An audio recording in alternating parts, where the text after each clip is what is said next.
Hello, Iris J here with Madrona's Pulse Teachings, Astrology for Healing. I am out walking the dogs who are going to come, and I wanted to film this for you because I'd been thinking about more of an astro chat video to put up, and for some reason it wants to come right now. So I am holding this camera. I do not have a tripod, so forgive little shakes here and there, but we have got beautiful energy with us here, and you can't see it, but it's quite muddy and mucky. My little dog's white paws are completely brown and mud covered, and the reason I'm mentioning that to you is because I want to chat with you about difficult transits. So I'm not going to talk, this isn't a video that's like just looking at Pluto transits or Uranus transits. I want to talk more about working with these energies when we're going through these cycles in our life. And when I say difficult transits, I mean transits that the intention of the transit in this co-creative rhythm that our life is unfolding with the cosmos, with psyche, is that the transit's intention is really to unearth and unlock parts of our psyche that have not yet had the opportunity to be unlocked in certain ways. And usually, like, think about a door that you're trying to get in, and like it's not locked, but it is not been opened in a long time and it's stuck, and eventually you get it open, but it takes a little bit of work. And so these types of transits are traditionally a Pluto transit, a Uranus transit, can happen with a Neptune transit, all in different ways, and South Node for sure. And the reason I mention those are our outer planets, and they are, forgive me, I just need to check in with the boys, okay? I hear snarls of love, so it's fine. They are traditionally challenging because the outer planets, they move so slowly. There's a retrograde process. I should have mentioned Saturn as well. Saturn not being one of the outer planets, but really the threshold in which there is absolutely something that is being unstuck, so that we can, with Saturn, come into a new stage of maturity and self-claiming, self-identifying authority.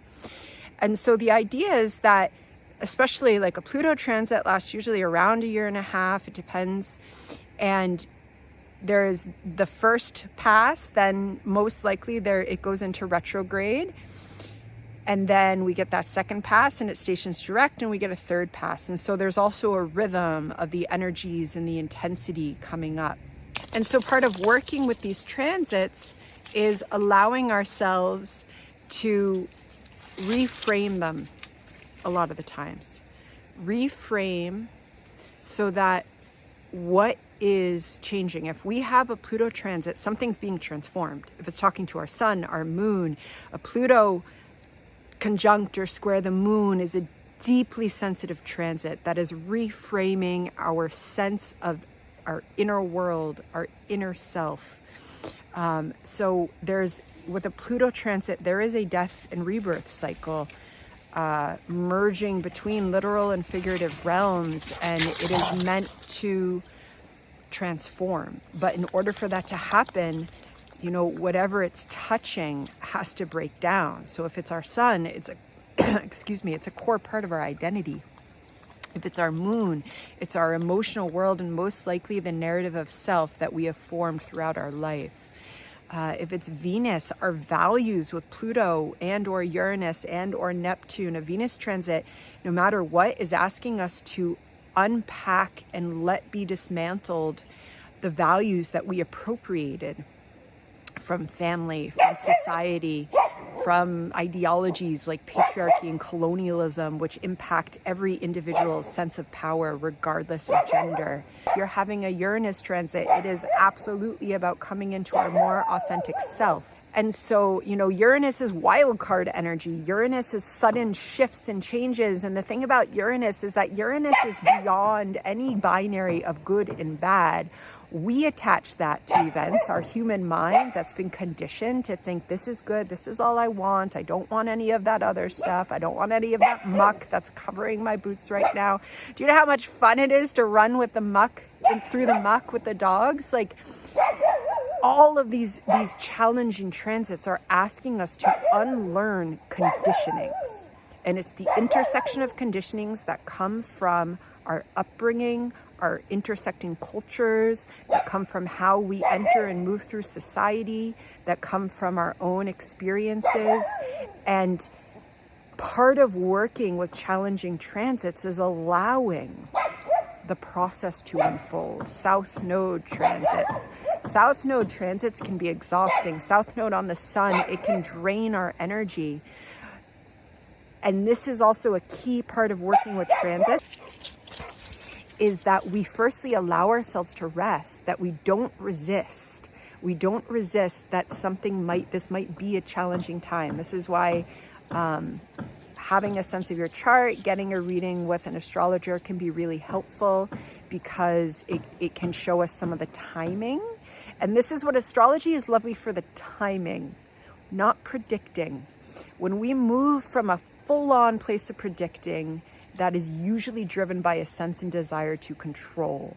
There's ways of working with the energies that are illuminating and sensing and feeling in and working in a co-creative approach to astrology and with transits is very different than a sense of prediction.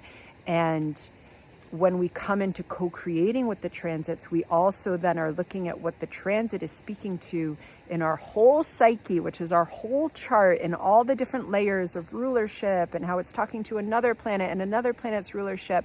Astrology is just so many layers. But I think one of the biggest pieces of working with difficult transits is reframing, so that we understand that things are breaking down. And I know that this is not easy, because sometimes it's pretty tender, sensitive stuff. And yet evolutionary astrology works from the perspective that we are here working with our soul's evolution in this life, and that especially these major transits, these life transits that we go through, Pluto square Pluto, Uranus opposite Uranus, the Saturn returns, the South Node coming into contact with a key part of your psyche. This is part of a cosmic timing that our soul wisdom, which is different than our mental cognitive structures, is part of creating. Okay, and so this is where we say when our soul came through at a certain time, sometimes we say our soul chose this. Okay, I think we have to be really careful with the word choice, because we tend to think of choice in a very human construct, which is not the same as a soul. Okay, this is layers of understanding and layers of divine and higher self wisdom. I'm sorry, my arm is going to sleep. And it's layers of divine wisdom that are coming through that we can access. And so this is part of what we want to keep in mind, especially a major transit. It doesn't usually make sense until it's over. It doesn't usually make sense until we've emerged out of it, until we have I'm going to go ahead with a 2-degree orb, and we're able to be seeing more clearly, because if you're in the thick of a storm, you're just trying to literally survive. You're not, you can't see. The transit passes, and then we start to get more understanding, more awareness of how, wow, my path has changed. And a major transit like a Pluto, Uranus, Neptune are changing South Node and North Node, but North Node is not usually as draining or tiring as a South Node transit. They are changing our paths in a different way. And let's just say a few words about that. And then I will give these dogs the attention they are desiring. A Pluto transit, it is transforming something. Whatever it's touching us in our chart, the archetype, whatever it's touching, it's being transformed. And something is literally, there is, metaphorically, literally, there is a death process going on within the psyche. Uranus transit is radical awakening energy. Something is being called into authenticity. So whatever comes up, with a Uranus transit. And a Uranus transit, like I had a Uranus transit and I broke my elbow, tripped in the dog park, down, whole summer changed, right? And especially in that beginning, like I was forced to slow down. I was forced to come into a reflective state that I would not have been in, because I would have been just going through my summer, which is when I am able to get a lot of work done. And so we also, like, especially with Uranus, sometimes we have to surrender. And then through surrendering, we get these downloads, we get the Uranus visions that can come, we get higher self insights. But usually something is brought into a situation so that we can work with that, become mindful. A Neptune transit can be super, super foggy. It cannot make sense. Neptune is beautiful, spiritual, mystical energy. And when we're in a Neptune transit, it can be quite foggy, because it's all of a sudden this otherworldly energy comes into our daily life. It comes into this key part of whatever it's talking to in our chart.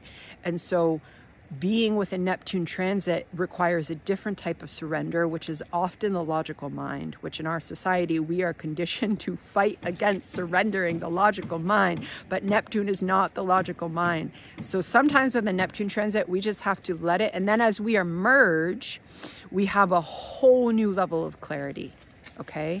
That is often coming from a higher plane of understanding. South Node transit, something is karmically being broken down, and we are being able to come into a new manifestation of our North Node, but the South Node has to break down in order for that to happen. Okay, and Saturn is giving us opportunities to come into a much more authentic understanding of our own sense of self through boundaries, through establishing ground. Even if you have Saturn in a water sign, there is still a type of ground that we are establishing with Saturn. Especially if you have Saturn in a water sign, then there's a deep sense of claiming your emotional maturity, of claiming your, in Scorpio, claiming your maturity within intimate relationship, and also potentially in an ability to go beyond the veil. If you have Saturn in Pisces, claiming your ability to talk with the divine and bring divine wisdom into your life, and most likely into others' lives as well, with Saturn in Pisces.